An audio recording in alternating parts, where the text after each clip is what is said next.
நண்பர்கள் அனைவருக்கும் வணக்கம். மாணவர்களுக்கு இனிய நல்வாழ்த்துக்கள். எல்லோரும் நன்றாக இருப்பீர்கள்.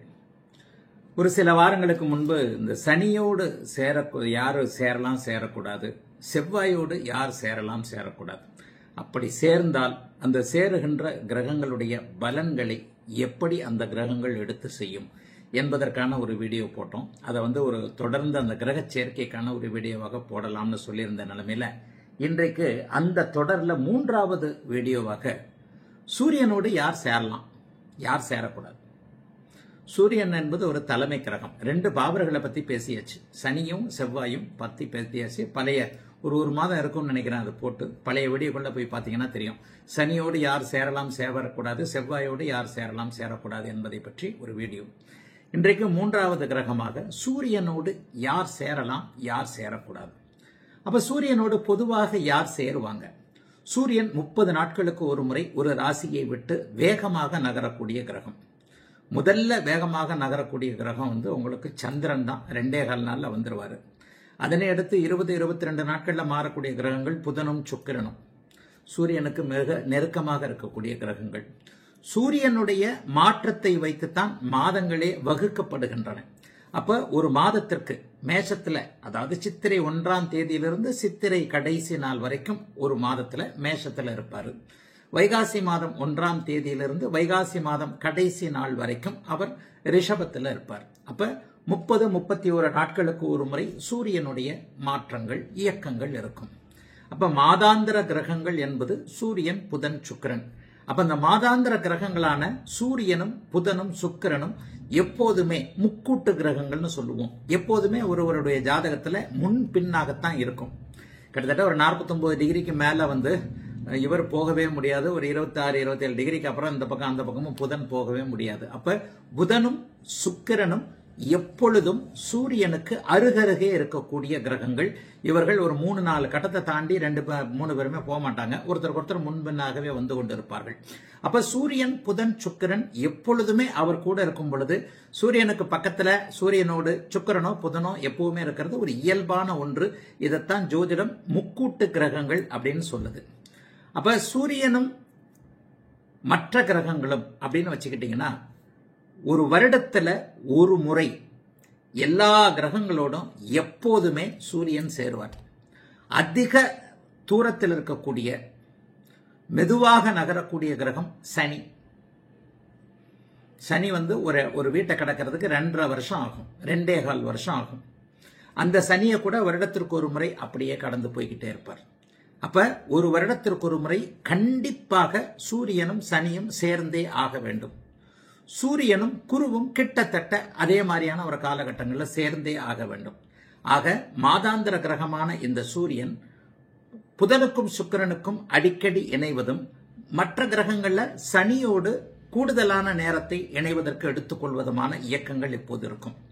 சரி, சூரியன் இந்த கிரக சேர்க்கை அமைப்புகள் கிரக இணைவுகள் இதுல தான் உண்மையிலேயே பலன்கள் இருக்குது. ஒரு கிரகத்தினுடைய எல்லா விதமான அமைப்புகளையும் கிரகங்களுடைய பார்வைகளும் கிரகங்களுடைய சேர்க்கைகளும் தான் நம்முடைய சுபத்துவ பாவத்துவ அமைப்பின் அடிநாதமாக திருப்பலம் என்று சொல்லப்படக்கூடிய இந்த இடத்துலதான் திருப்பலத்துலதான் சுபத்துவத்துடைய மிகப்பெரிய தன்மை அந்த குருவினுடைய சரஸ்திர உபய வீடுகளுடைய பார்வையில் இருக்கிறது. சந்திர அதியோகத்தையும் ஒரு நிலையில சிறப்பித்து சொல்லக்கூடிய வண்ணம். அப்ப குருவிற்கும் சந்திரனுக்கும் இருக்கக்கூடிய மிகப்பெரிய சுப பார்வைகள், சுப இணைவுகள், அதனை அடுத்து சுக்கரனுடைய இணைவுகள் போன்றவைகள் எல்லாருடைய கிரக சேர்க்கைகளையும் மாற்றக்கூடிய நிலைமையில ஒரு கிரகம் இணையும் கிரகத்தோடு நண்பனா எதிரியா, இணைகின்ற தலம் இணைகின்ற வீடு, இந்த 12 வீடு இணைகின்ற கிரகத்திற்கு நட்பா இணைவா, இது எதிர்ப்பா, நட்பா பகையா, இந்த மாதிரியான விஷயங்களை வச்சுதான் நீங்க பலன்களை ப்ரெடிக்ட் பண்ண முடியும். பலன்கள் எந்த இடத்துல இருக்கின்றதை நீங்க உறுதியாக அறிந்து கொள்ள முடியும். இதுதாங்க உண்மை. அப்ப சூரியன் யாரோட சேரலாம் யாரோட சேரக்கூடாது?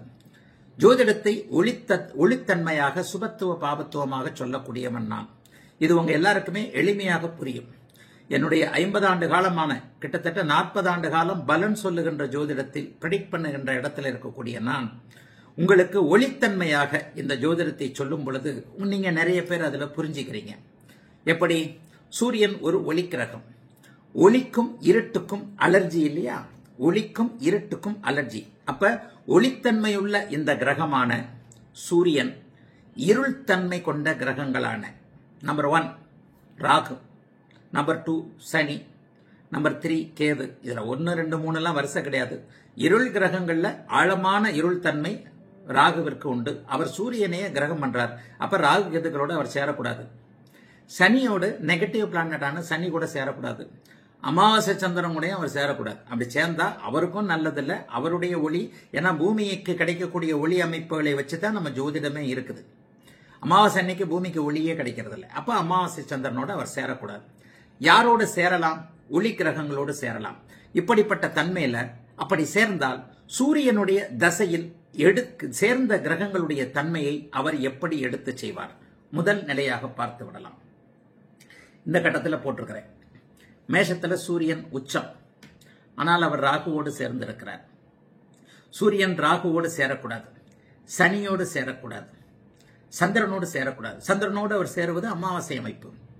அமாவாசை அமைப்பில் சந்திரன் வலுவிழக்கிறார், மனம் வலுவிழக்கிறது, மாதா வலுவிழக்கிறார். ஒரு மனுஷனுக்கு முதல் தேவை அம்மா, அதுக்கப்புறம் தான் எல்லாம். ஒரு குழந்தை பிறந்தவனா அதுக்கு அந்த குழந்தைக்கு தேவை. அந்த குழந்தை பணக்காரன் வீட்டில் பிறந்திருக்கா, ஏழை வீட்டில் பிறந்திருக்கா, எந்த வீட்டில் பிறந்திருக்கு, எதுவுமே தேவையில்லை. முதல்ல அம்மா. ரெண்டாவது அந்த குழந்தை நன்றாக வளர தேவையான மனம், ஸ்ட்ராங்லி மைண்ட். இது ரெண்டும் அமாவாசையில பிறந்தா அடிபடும். ஆனா பட் இதற்கும் விதிவிலக்கு இருக்கு. அமாவாசையில பிறந்தவங்க எல்லாத்துக்குமே அடிபடுமா? இல்லை. அதற்கு பிறகு நான் சொல்லுகின்ற சுபத்துவம், அந்த அமாவாசை சூரிய சந்திரர்களுக்கு நடுவே சுக்கிரன் இருக்கிறாரா, குரு இருக்கிறாரா, குரு பார்க்கிறாரா என்பதை பொறுத்து இங்கே பலன்கள் மாறும். விதி விலக்குகளுக்கு ஏற்ப இருக்கக்கூடியதுதான் இந்த சாஸ்திரம். சரி, இங்க திரையில நான் சொல்லி இருக்கிறது சூரியன் ராகு மேஷத்துல உச்சமான நிலையில கூட இந்த இடத்துல ராகுவோடு அவர் சேரக்கூடாது. அப்படி சேர்ந்தா சூரிய தசையில அவர் வலுவிழப்பார். இங்கே பேச்சே சூரிய தசை பத்தி தான். ஆனா ராகு தசை நல்லா இருக்கும். இணைகின்ற தூரத்தை பொறுத்து சேர்ந்த கிரகமான சூரியனுடைய பலத்தை எடுத்துக்கொண்டு ராகு தசையில் ஒருவருக்கு அதிகாரம் கிடைக்கும். லக்னாதிபதியின் தன்மையை பொறுத்து, லக்னத்தின் சுபத்தன்மையை பொறுத்து, சுபத்துவ பாவத்துவத்தை பொறுத்து. இப்போது இந்த வீடியோல பேச போறது சூரியனுடைய அமைப்பை பற்றி மட்டும்தான். ராகுவோட ராகு இதுல பேசுவோம். அப்ப இந்த இடத்துல சூரியன் ராகு சேர்க்கை 8 டிகிரிக்குள்ள சேர்ந்துட்டாரு, 12 டிகிரிக்குள்ள சேர்ந்துட்டாரு. நிச்சயமாகவே கிரகண தோஷம் அன்றைக்கு இருக்கிறது. அன்றைக்கு கிரகண தோஷம் இருக்கணும் சூரியனுக்குன்னா சூரிய சந்திர ராகு சேர்ந்திருக்கணும். சூரிய சந்திர ராகு சேர்ந்து விட்டால் அன்றைக்கு சூரிய கிரகணம் என்று அர்த்தம். அமாவாசை அன்றைக்கு சூரியன் கிரகணம் நடக்கும் பகல்ல. அமாவாசை அன்றைக்கு இரவுல சூரிய கிரகணம் நடக்குதுன்னா நீங்க இருக்கின்ற பகுதிக்கு பின்பகுதியில வேறு பகுதியில பகலாக இருக்கும் பொழுது அன்றைக்கு கிரகணம் நடக்கிறது என்று அர்த்தம். இந்த மாதிரியான கிரகண அமைப்புகளை நுணுக்கமாக நீங்க கவனிச்சுக்கணும். இங்கே சூரியராக மேஷத்துல சேர்க்கை. இந்த சூரியராக சேர்க்கை சூரியனுடைய தசையில் வலுவிழக்க செய்யக்கூடிய அமைப்பு. ஒருவேளை 20 டிகிரிக்கு பிறகு 28 டிகிரிக்கு 22 டிகிரிக்கு பிறகு இருந்தால் பெரிய அளவுல வலிமை இழப்புகள் இருக்காது. ஆனால் எந்த ஒரு நிலையிலும் சூரியனுக்கு சந்திரனுடைய பார்வை, குருவினுடைய பார்வை, சுக்கிரனுடைய இணைவு இருப்பது சகல விதத்திலும் எந்த சேர்க்கையையும் நிவர்த்தி செய்யக்கூடிய அமைப்பு அப்படிங்கறத நினைச்சுக்கிட்டு இந்த அமைப்பை பார்த்துக்கோங்க. கடகத்துல சூரியன் சந்திரனை போட்டிருக்கிறேன். இந்த இடத்துல சந்திரன் ஸ்தான பலத்தை அடைந்திருப்பார். அன்றைக்கு ஆடி அமாவாசையாக இருக்கும். அமாவாசை நீங்கன்னா பெரிய தோஷம் அல்ல. இந்த இடத்துலயும் சூரிய தசை அவருக்கு கிடைக்கக்கூடிய சுக்கிர குரு தொடர்புகளை பொறுத்து சூரிய தசை ஓரளவுக்கு இருக்கும். ஆனாலும் சந்திர தசை அப்படி ஒன்றும் பெரிய யோகங்களை செய்யாது. பொதுவாக அமாவாசை தோஷம் அதற்கான நிவர்த்தியான சுக்கிர குரு தொடர்புகள் இல்லாமல் இருப்பது நல்லதல்ல. அதனை அடுத்து சூரியன் சனி சிம்மத்திலேயே போட்டிருக்கிறேன். இந்த இடத்துல சனி அங்கே சூரியனுடைய ஆட்சி வீட்டில் இருக்கிறார். சூரியனுடைய ஆட்சி வீட்டில் இருக்கிறார்னா சிம்மத்தை கெடுத்து கொண்டிருக்கிறார் என்று அர்த்தம். சூரிய தசை இந்த இடத்துல தன்னுடைய இயற்கை வலுவான சூரியன் உங்களுக்கு நல்ல பலன்களை செய்ய போகிறார். நல்ல பலன்களை செய்யக்கூடிய அமைப்புல அவர் சனியின் இணைவனால் தன்னுடைய பலன்களை கொடுக்க முடியாமல் குறைத்துக் கொள்ளுகிறார். உங்க ஃப்ரெண்டு தான், ஆனா அவர் ஏழையா இருக்கிறார், பிச்சைக்காரனா இருக்கிறார். உங்க ஃப்ரெண்டு கோடீஸ்வரனாக இருந்தா நீங்க போய் கேட்டவனா பணம் கொடுத்துருவார். உங்க ஃப்ரெண்டு தானே, பணம் கொடுக்கலன்னா அவர் ஃப்ரெண்டே கிடையாது. உங்க ஃப்ரெண்டு கோடீஸ்வரனா இருக்கிறார், உங்களுக்கு 10,000 ரூபாய் தேவை, நேரம் விறுவிறுன்னு போறீங்க, பேசுறதுக்கெல்லாம் தயங்க மாட்டீங்க, உங்களை நேரம் உள்ள விட்டுருவாங்க. யார் வந்திருக்கிறாரு, அப்பாயின்மெண்ட் வாங்கணும், ஒரு கோடீஸ்வரர்கிட்ட போய் பார்க்கணும், முன்னாடியே சொல்லிட்டு வந்தீங்களான்னு கேட்க மாட்டாங்க. 2 பேரும் வாடா ஃப்ரெண்டுன்றதுனால தெரியும், கேட்லயே திறந்து விட்டுருவான். பார்க்கணும் ஐயாவை, போங்க சார் அப்படின்ட்டுருவான். ஏன்னா அவர் உங்களை விட்டா திட்ட மாட்டாருன்னு ஃப்ரெண்டுக்கும் தெரியும். நேரம் உள்ள போனோன்னு தலைகளே சொரிஞ்சுக்கிட்டு இருந்தீங்கன்னா யாரும் இல்லைன்னா என்னடா என்ன விஷயம் அப்படின்னு ஃப்ரெண்டு, கோடீஸ்வரம் ஃப்ரெண்டு உங்களை வாடா போடான்னு தான் பேசுவாரு. நீங்களும் இல்லடா ஒரு பெரிய பிரச்சனை ஒரு 10 ரூபா தேவைப்படுது அப்படின்னீங்கன்னா டக்குனு அவங்க யாரும் இல்லைன்னா ஒரு 10,000 ரூபாய் எடுத்து பாக்கெட்ல எடுத்து கொடுத்துட்டு சரி முதல் கிளம்ப அப்புறம் பார்த்து பேசிக்கலாம்னு சொல்லிடுவார். உங்களுடைய நண்பர் பணக்காரராக இருந்தால் உங்களுக்கு உதவிகள் இருக்கும். இங்கே சூரியன் சனி சேர்க்கை சிம்மத்தில் இருக்கிறது. அந்த இடத்துல உங்களுக்கு அந்த சூரியன் கிட்டத்தட்ட ஏழையாக இருப்பார். சூரியனோடு சனி சேரும்போது சூரியனுடைய தனித்துவம் இங்கே குறைந்து போகிறது. விதிவிலக்கு சுக்கிர குரு தொடர்பு, பௌர்ணமி சந்திரனுடைய பார்வை. ஆக இந்த இடத்துல என்ன லக்னம் என்பதை பொறுத்து இந்த இடத்துல சூரிய தசை உங்களுக்கு மகா பெரிய கெடுதல்களை செய்யும். கடக லக்னமாக இருந்தால் இது கடக லக்னமாக இருந்தால் 2ஆம் இடத்துல சூரியன் சனி. கடக லக்னத்திற்கு சூரியன் சிம்மத்தில் ஆட்சி பெற்றிருக்கும் போது தனலாபங்களை, குடும்ப விஷயங்களை உங்களுக்கு நன்றாக செய்ய வேண்டும். அவ்வளவையும் அவர் கெடுப்பார். மகர லக்னம் இருந்தா ஆயுளே கெடுப்பார். வசிகம், கேவலம், பம்பு, வழக்கு, தூரதேசம், பரதேச வாசத்துல பிச்சை எடுக்கிறது, ஒட்டகமாக்கி வைக்கிறதெல்லாம் அந்த மாதிரியான இடங்கள்ல தான். 2வது கீழே சூரியன் கேதுவை நீச்சமாக போட்டு இருக்கிறேன். ஏற்கனவே பலவீனமான நிலைமையில அவர் போய் கிரகண தோஷத்தை அடைந்திருக்கிறார். இந்த நிலையும் நல்லதில்லை. அதனை எடுத்து பாருங்க, சூரியனும் சந்திரனும் கார்த்திகை அமாவாசையாக போட்டிருக்கிறேன். ஏற்கனவே சந்திரன் ஒளியிழந்த நிலைமையில நீச்ச நிலைமையில இருக்கிறார். இந்த இடத்துல கூட சிம்ம லக்னமாக இருந்தா சந்திரனுக்கு வலு இருக்கும், திக்பலத்தை அடைவார். ஜோதிடம் என்பது அன்பு மாணவர்களே ஒற்றை வரியில் ஒற்றை அமைப்பில் இல்லை, பலவிதமான காம்பினேஷன்களோட. சிம்ம லக்னம் கார்த்திகை மாசம் அமாவாசையில பிறந்திருக்கிறீங்க. ஒரு பலமாகிய ஸ்தான பலத்தை நீச்சம் என்கின்ற நிலைமையில் சந்திரன் இழந்திருந்தாலும் கூட இன்னொரு பலமான அதற்கு இணையான திக்பலத்தை அடைந்திருக்கிறார் போது அம்மா விஷயங்கள் கொஞ்சம் நல்லா தான் இருக்கும். எல்லாத்தையும் பொருத்தி பார்க்கணும். நிறைவாக மகரத்துல சூரியன் சனியை போட்டுட்டேன். அந்த இடத்துல சனி ஆட்சி, சூரியன் பகை வீட்டில் இருக்கிறார். செத்து போனார் சூரிய திசையில. எந்த லக்னம்ன்றதை பொறுத்து கொஞ்சமா செத்து போனாரா சுத்தமாவே செத்து போனாரா அப்படின்னு பார்க்கணுங்க. லக்னத்தை பொறுத்து என்பது எதை மறைமுகமாக நேரடியாகவே எதை குறிக்கிறது? சூரியனுடைய ஆதிபத்தியத்தை குறிக்கிறது. சிம்ம லக்னத்துக்கு 6ல சூரியன் சனி, முடிஞ்சு போச்சு கதை. லக்னத்திலேயே ராகு உட்காண்டாரு, க்ளோஸ், ஊத்தி மூடியாச்சு. என்னங்க இப்படி எல்லாம் இருக்குதுங்க. அப்படியும் என் நண்பர் நல்லா இருக்கிறார், நானே நல்லா இருக்கிறேன். எதிரில் உச்சத்திலிருந்து குரு பார்க்கிறார், அல்லது பௌர்ணமி சந்திரன் பார்க்கிறார், அல்லது சுக்கிரன் அங்கேயே இணைந்திருக்கிறார். இவ்வளவுதான் சிம்ம லக்னம். இப்ப நான் போட்டுக்கிற கடைசி இது சூரியன் சனி. 6ஆம் அதிபதி வலுவாகி லக்னாதிபதி 6ஆம் இடத்தில் பலவீனமான நிலைமையில் இருக்கிறார். எதிரி உங்களை போட்டு மிதிச்சுட்டு இருக்கிறான்னு அர்த்தம். இவ்வளவு எப்ப நடக்கும்? சூரிய திசையில் நடக்கும். தசை வர வேண்டும். இந்த வீடியோ முழுக்க தசை அமைப்புகளை பற்றி பேசக்கூடியது. இந்த வீடியோல இருக்கிற அத்தனை காம்பினேஷன்களையும் நான் சொல்ற போது சூரிய தசை வந்தா மட்டுமே நடக்கக்கூடிய நிலைகளை சொல்றேன். அடுத்து இது நெகட்டிவ். அப்படியே பாசிட்டிவா பார்ப்போம். நிலை 2 வந்துருச்சு. யாரோடு சேரலாம்? குருவோடு சேரலாம், சுக்கிரனோடு சேரலாம். பௌர்ணமி சந்திரனோடு அவர் சேர முடியாது. அப்ப சூரியன் புதன் சுக்கிரன் குருவோடு அவர் சேரலாம். 2ஆம் நிலை மேஷத்துல குருவோடு போட்டிருக்கேன். சூரியன் உச்சம், குருவோடு இணைந்திருப்பது சிவராஜ யோகம். இது லக்னத்திற்கு 5, 9 போன்ற 10 போன்ற கேந்திர கோண அமைப்புகளாக இருந்து லக்னாதிபதியும் வலுவாக இருந்து, ஒருவேளை லக்னாதிபதியே சூரியனாக இருந்து அட்டகாசமான அமைப்பு. பெரிய ஐஏஎஸ் ஆபிசர், அரசியல்வாதி, மந்திரி, இதெல்லாம் மேஷத்துல சூரியன் குரு சேர்க்க. எதிரில் அப்படியே பௌர்ணமி சந்திரனா இருக்கிறார். சொல்லவே வேண்டாம். லக்னாதிபதி வலுவாக இருந்தால் இவர் சூரிய தசை நடக்கும்போது உயர்நிலைக்கு போவார். மீண்டும் மீண்டும் மீண்டும் மாணவர்கள் சூரிய தசை என்பதை ரொம்ப நல்லா கவனத்தில் வச்சுக்கோங்க. அடுத்ததாக சிம்மத்துல சூரியன் புதன் சுக்கிரன் குரு 4 வரையும் போட்டிருக்கிறேன். 4 வரையும் போட்டிருக்கேன். மறைந்த பிரதமர் ராஜீவ்காந்தி அவர்களுடைய ஜாதகம் அது. இங்கே சந்திரன் அதில் இருப்பார். ஆனா அமாவாசை விலகி அமாவாசை முடிஞ்ச சந்திரனாக இருப்பார். வளர்பறை சந்திரன் புதன் குரு சுக்கிரன் ஆகிய 5 பேரும் லக்னத்தில் இணைந்த ஜாதகம் இவருடைய ஜாதகம். யாருடைய ஜாதகம்? ராஜீவ்காந்தி அவருடைய ஜாதகம். ஆனா 8ஆம் இடத்தை சனி செவ்வாய் 2 பேரும் பார்ப்பாங்க. 40-45 வயதுகளில் இருந்திருப்பார். 11ஆம் இடத்துல சனி இருந்து தன்னுடைய 10ஆம் பார்வையால் 8ஆம் இடத்தை பார்ப்பார். செவ்வாயும் 8ஆம் இடத்தை பார்ப்பார். இந்த இடத்துல குரு எல்லாம் கொஞ்சம் அஸ்தானம் நல்லா பார்த்துக்கங்க. இந்த 2வது நிலை சூரியன் புதன் சுக்கிரன் குரு என்பது ராஜீவ்காந்தி அவர்களுடைய ஜாதகம். அதில் சந்திரனும் சேர்ந்திருப்பார். அவர் பிரதமராக இருந்ததற்கு சிம்மம் சுபத்துவமாக இருந்ததும் காரணம். பிரதமராக இருக்கணும்ன்றதுக்காக அவர் 80 வயசு வரைக்கும் இருக்கணும்னு அவசியம் இல்லை. ஆயுள் வேறு ஆயுள் என்கின்ற 8ஆம் இடம் வேறு, பதவி என்கின்ற 10ஆம் இடம் லக்னம் என்பது வேறு. ஆக இந்த மாதிரியான அமைப்புல சூரியன் அதீத சுபத்துவமாகி சூரிய தசை வரும் பொழுது உங்களுக்கு சர்வ நிச்சயமாக லக்னத்தை பொறுத்து சூரியன் எந்த ஆதிபத்தியம் என்பதை பொறுத்து நன்மைகளை செய்வார். ஒருவேளை மகர லக்னமாக இருந்து சூரியன் அட்டமாதிபதியாக இருக்கிறார், ஒருவேளை மீன லக்னமாக இருந்து சூரியன் 6ஆம் அதிபதியாக இருக்கிறார். அப்போது கூட 6ஆம் இடத்தின் 8ஆம் இடத்தின் தன்மைகளான சீட்டிங் வழியில, எதிர்பாராத வழிகள்ல, வெளிநாடு வழிகள்ல, ஒயிட் காலர் கிரைம் வழிகள்ல உங்களுக்கு நன்மைகளே நடக்கும் சூரியனுடைய சுபத்துவத்தின் காரணமாக. இந்த இடத்துல எந்த ஒரு இடத்துலையும் தப்பு பண்ணுவீங்க, மாட்டிக்க மாட்டீங்க. மாட்டிக்குவீங்களோன்னு பயம் இருக்கும்.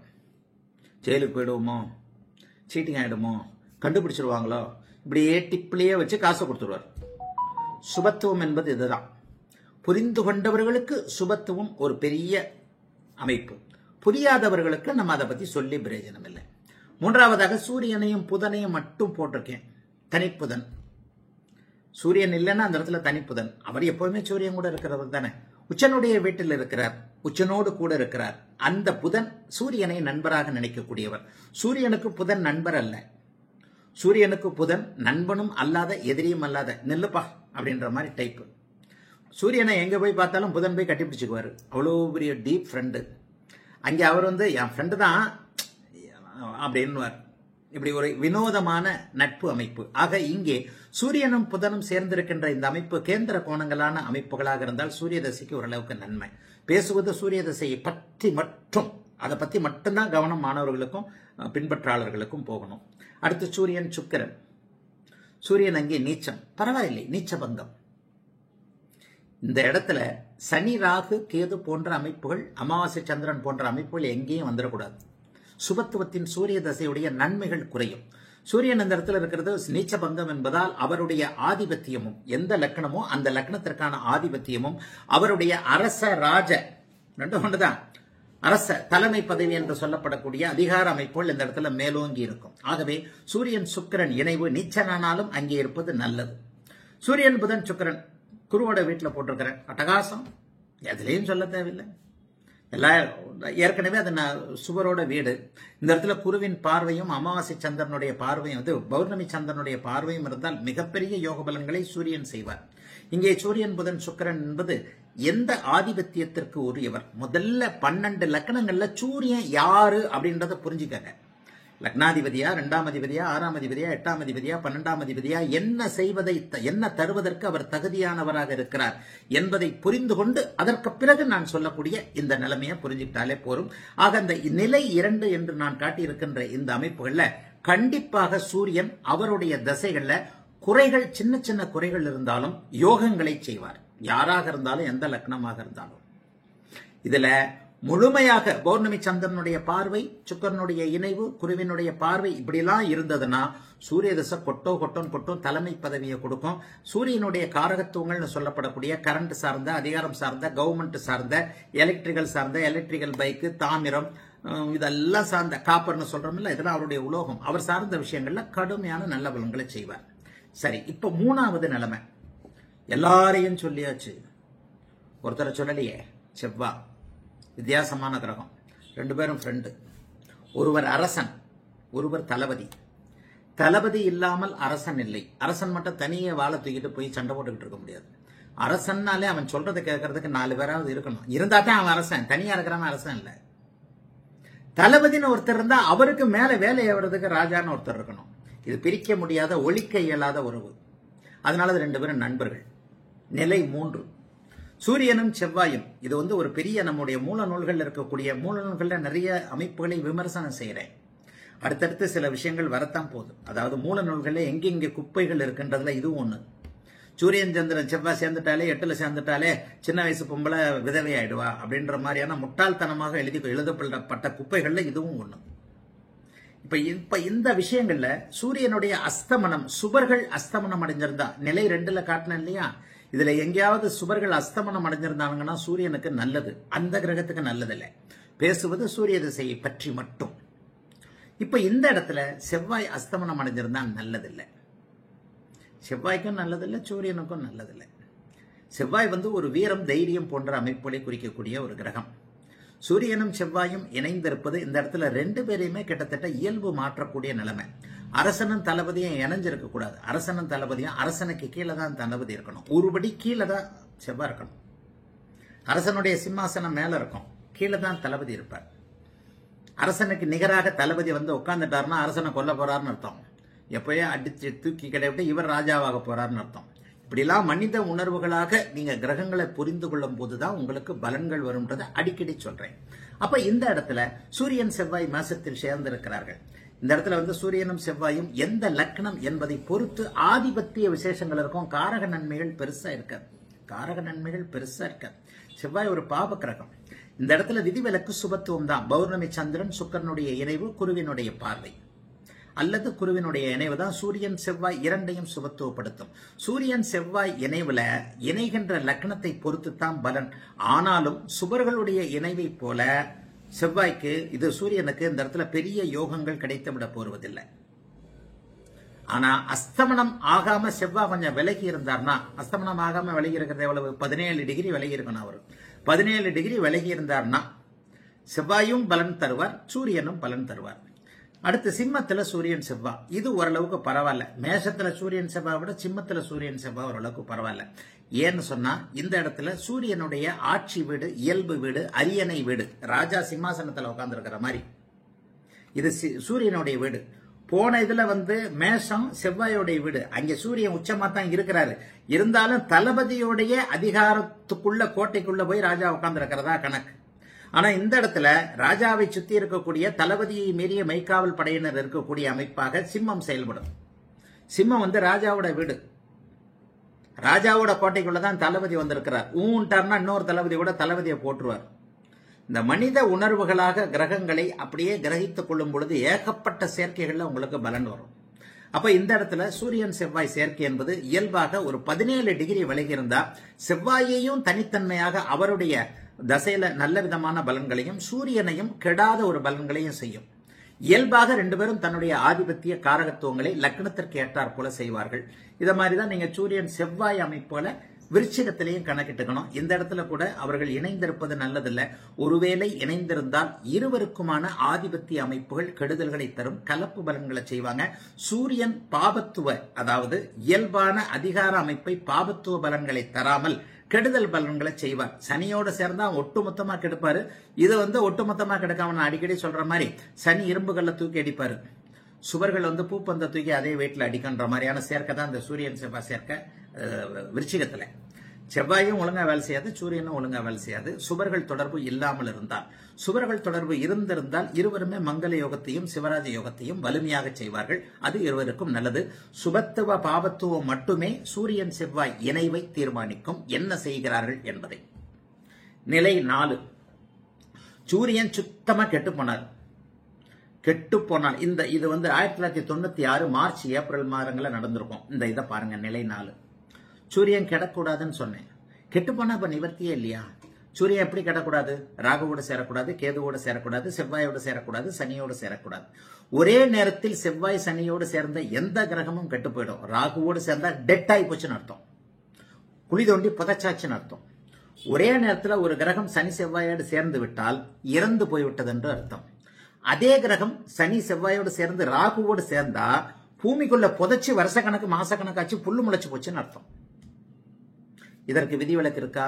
அதுக்கு தான் இந்த விதி. இப்ப இந்த சூரியன்ல இதை காட்டிடுறேன். இங்க பாருங்க, சூரியன் செவ்வாயோடு சேர்ந்து இருக்கிறார், சனியோடு சேர்ந்து இருக்கிறார், ராகுவோடு சேர்ந்து இருக்கிறார். சூரியன் தான் இவங்க 3 பேருடையும் சேர்ந்து இருக்கிறார். அது குருவினுடைய வீடு. இந்த அமைப்பு உண்மையிலேயே 1996 மார்ச் அல்லது ஏப்ரல் மாதங்கள் முதல் வாரம் அப்படியே அதுல வரும். ஏப்ரல் மாதத்துல வரும், மார்ச் மாதத்துல வரும். இது உண்மையா நடந்த ஒரு அமைப்பு 30 வருஷத்துக்கு முன்னாடி. இந்த இடத்துல சூரியன் செத்தே போனார். குருவும் சுக்கிரனும் இப்படி இருப்பாங்க. சூரியனுக்கும் குருவுக்கும் சம்பந்தமே இருக்காது.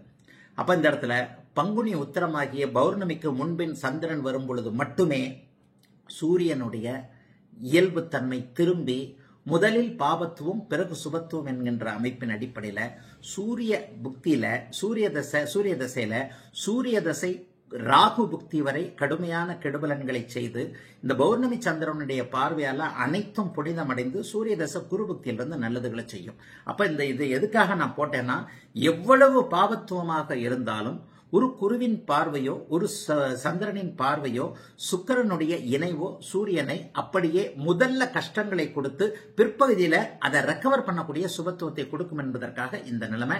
இது 1996 மார்ச் அல்லது ஏப்ரல்ல நடந்த ஒரு நிகழ்வு. இந்த இடத்துல நிறைய ஜோதிடர்கள் கணிக்கிறதுக்கு சிக்கலான ஒரு அமைப்பை இது பண்ணுவாங்க. இந்த இடத்துல சந்திரனுடைய பார்வை இல்லாத அமைப்புல சூரியனுக்கு சந்திர அதியோகம் இல்லை.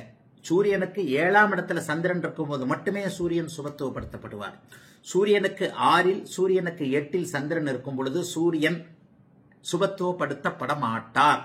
இதை அழகா மனசுல வச்சுக்கிட்டு தான் உங்களுக்கு பலன்கள் அறிய முடியும். அதற்கடுத்து நிலை 5 ஒரு அட்டகாசமான நிலைங்க.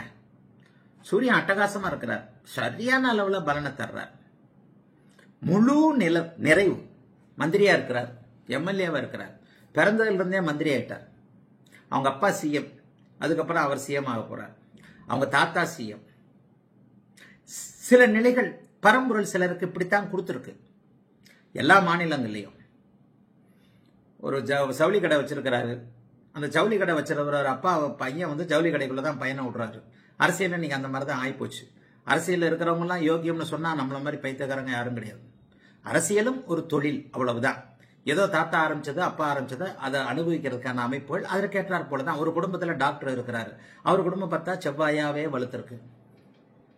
ஒரு குடும்பத்துல தங்காச்சாரி இருக்கிறார், அவர் குடும்பத்தை பார்த்தா ஜுவல்லரி கடை நடத்துறாரு, குரு தான் 10ஆம் இடத்தோடு தொடர்பு கொண்டு வலுத்திருக்கு. அது மாதிரி அரசியல்வாதிகளுடைய ஜாதகத்துல பாத்தீங்கன்னா எல்லாருக்கும் அப்படி இருக்கிறது இல்லை. ஒரு மந்திரி மகன் எம்பியா இருக்கிறார், எம்எல்ஏவா இருக்கிறார், மந்திரிக்கு பிறகு அவர் மந்திரி ஆகிறார். அப்ப அந்த சூரியனுடைய சுபத்துவம் அந்த இடத்துல அமைந்திருக்கிறது.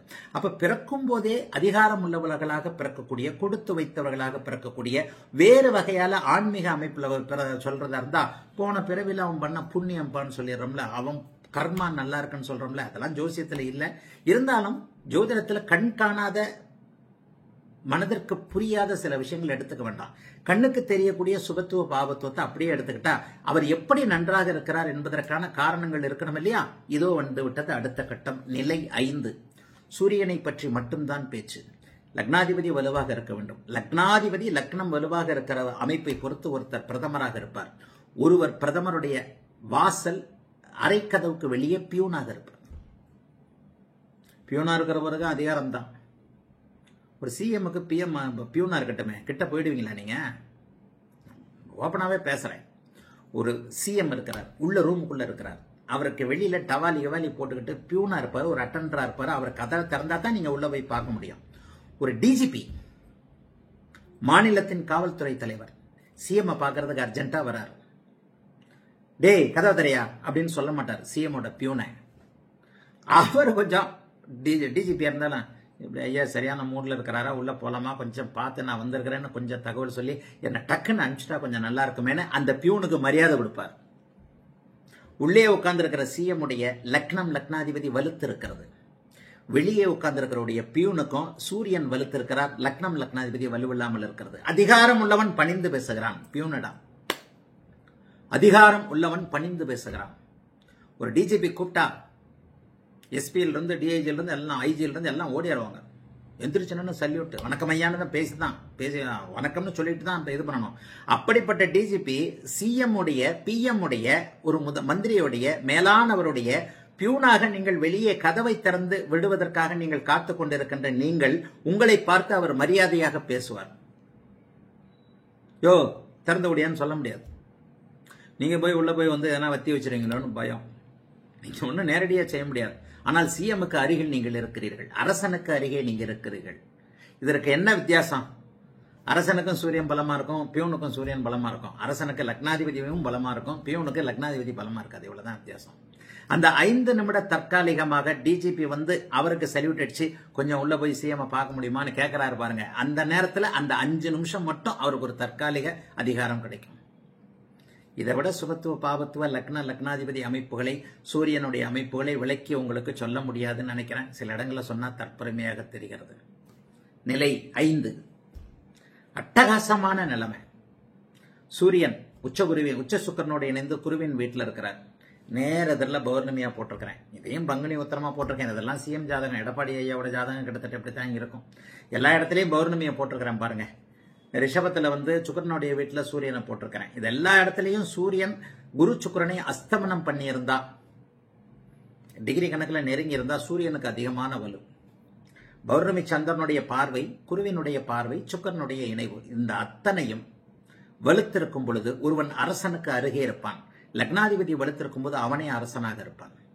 இதுல இந்த லக்னாதிபதி வலுவை வைத்து தசாபுக்திகளின் அமைப்பை வைத்து அவன் அரசனாவானா, அரசனுக்கு பக்கத்தில் இருப்பானா, பியூனா இருப்பானா? பியூனா இருந்தா கூட ஒன்றும் பிரச்சனை இல்லைங்க.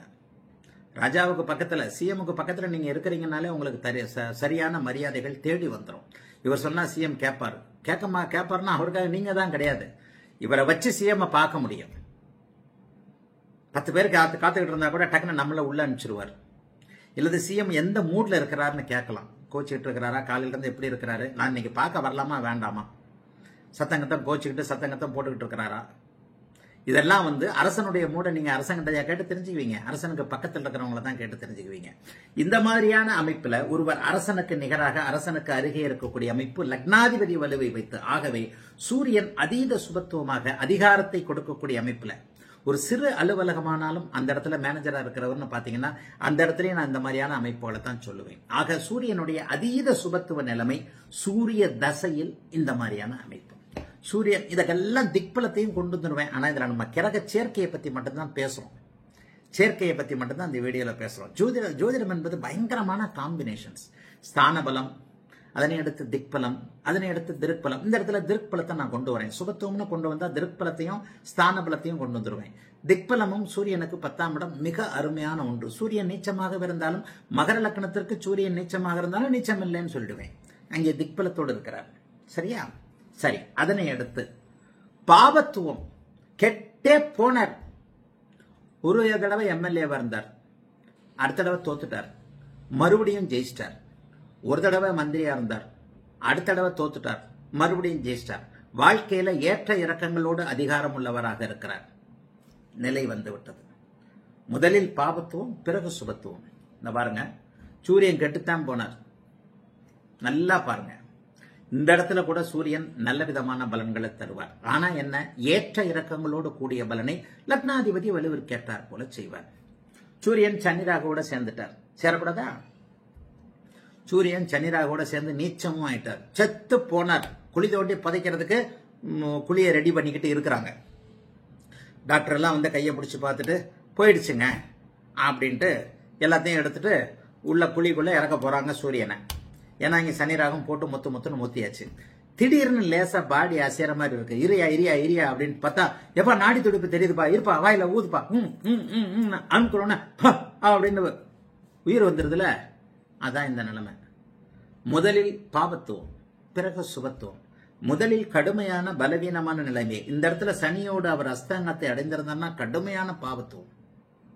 ஆனா அந்த இடத்துல குரு பார்க்கிறார், பௌர்ணமி சந்திரனுடைய பார்வை, இந்த ரெண்டுமே இருக்கு. கவனமாக நான் சுக்கிரனை தவிர்த்து இருக்கிறேன்.